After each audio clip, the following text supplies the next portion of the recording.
मित्र हो, शिवसेना कोणाची, उद्धव ठाकरे यांची की एकनाथ शिंदे यांची?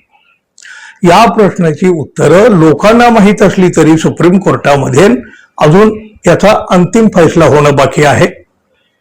3.5-4 वर्ष झाली या प्रकरणाला, अजून निकाल येत नाही, पण तारीख पे तारीख मात्र मिळत राहते.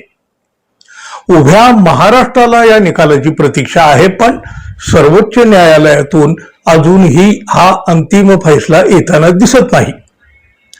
सर्वसामान्य नागरिकातही या खटल्याबाबत चर्चा सुरू असते.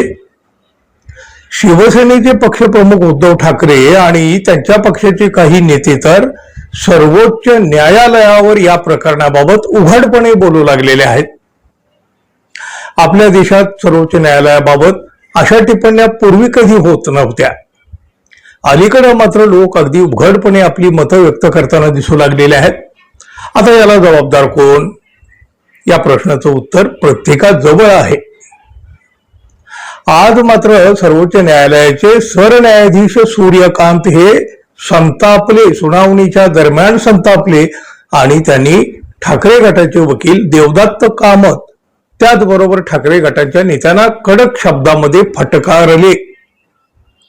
सुप्रीम कोर्टामध्ये आज दुपारी 1:30 वाजण्याच्या सुमारे सुनावणीला सुरुवात झाली.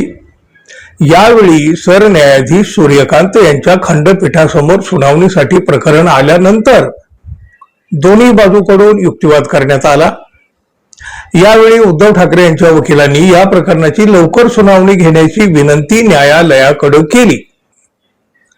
सुनावणी दरम्यान वकिलांनी प्रकरण प्रलंबित असल्यामुळे त्यावर तातडीनं सुनावणी होणं आवश्यक असल्याचं नमूद केलं. त्यावर सरन्यायाधीशांनी स्पष्ट शब्दामध्ये प्रतिक्रिया देताना संतापही व्यक्त केला आणि नाराजीही व्यक्त केली.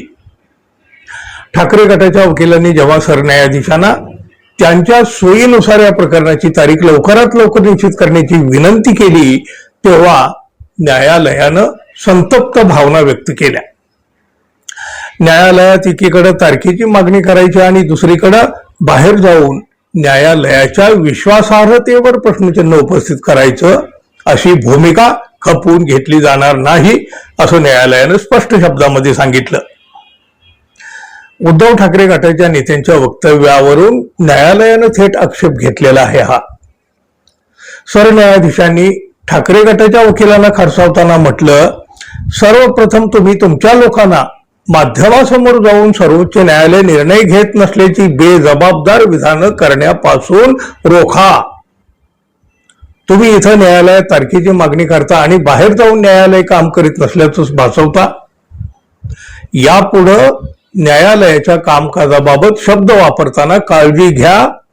मी अशा प्रकारचं वर्तन स्वीकारणारा व्यक्ती नाही, अशा कडक शब्दामध्ये सरन्यायाधीशांनी आपला संताप आणि आपली नाराजी उघडपणे व्यक्त केली. ठाकरे गटाच्या भूमिकेवर बोट ठेवत सरन्यायाधीशांनी सुनावणी दरम्यान तीव्र आक्षेप नोंदवले. सरन्यायाधीश म्हणाले, तुम्हाला न्यायालयामध्ये कायदेशीर युक्तिवाद करायचा नसून केवळ विधान करण्यामध्ये रस आहे असं दिसतं. जेव्हा हे प्रकरण सुनावणीसाठी समोर येतं तेव्हा तुम्ही आम्हाला तारीख निश्चित करण्यास सांगता आणि जेव्हा आम्ही तारीख निश्चित करतो तेव्हा तुमचे नेते बाहेर वेगळीच विधानं करतात. एका विशिष्ट राजकीय नेत्याकडून सातत्यानं अशी विधानं का केली जात आहेत, असा थेट सवाल सुद्धा सरन्यायाधीश सूर्यकांत यांनी उपस्थित केला. न्यायाधीशांचं आक्रमक पवित्र आणि संतप्त विधानं पाहिल्यानंतर ठाकरे गटाच्या बाजूने उपस्थित असलेले वकील देवदत्त कामत यांनी न्यायालयात परिस्थिती नियंत्रणात आणण्याचा प्रयत्न केला. हे प्रकरण केवळ पुढील दिशा ठरावी यासाठी कामकाजाच्या यादीमध्ये दाखवण्यात आलं होतं, अशी सारवासारव वकील कामत यांनी न्यायालयासमोर केली. मात्र न्यायालयानं अत्यंत कडक शब्दामध्ये आपली नाराजी व्यक्त केल्यामुळं आता पुढील काळामध्ये उद्धव ठाकरे गटाचे नेते अशी वक्तव्य करणं टाळतात का, की या संतापावरही ठाकरे गटाकडून आणखी काही प्रतिक्रिया येते, हे मात्र पाहावे लागणार आहे. आता या प्रकरणाची पुढची सुनावणी 30 जुलैला होणार आहे. शिवसेना कोणाची, पक्षाचं चिन्ह कोणाचं, याचं उत्तर मिळत नसलं तरी ठाकरे गटाच्या नेत्याकडून सर्वोच्च न्यायालयाबाबत व्यक्त होत असलेल्या टिप्पणीची दखल मात्र सर्वोच्च न्यायालयाकडून घेतली गेली आहे.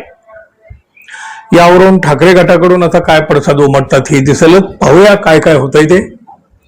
मित्र, आपण अजून आपल्या चॅनलला सबस्क्राईब केलं नसेल तर कृपया जाता जाता सबस्क्राईब करावं, एवढी एक अपेक्षा, विनंती.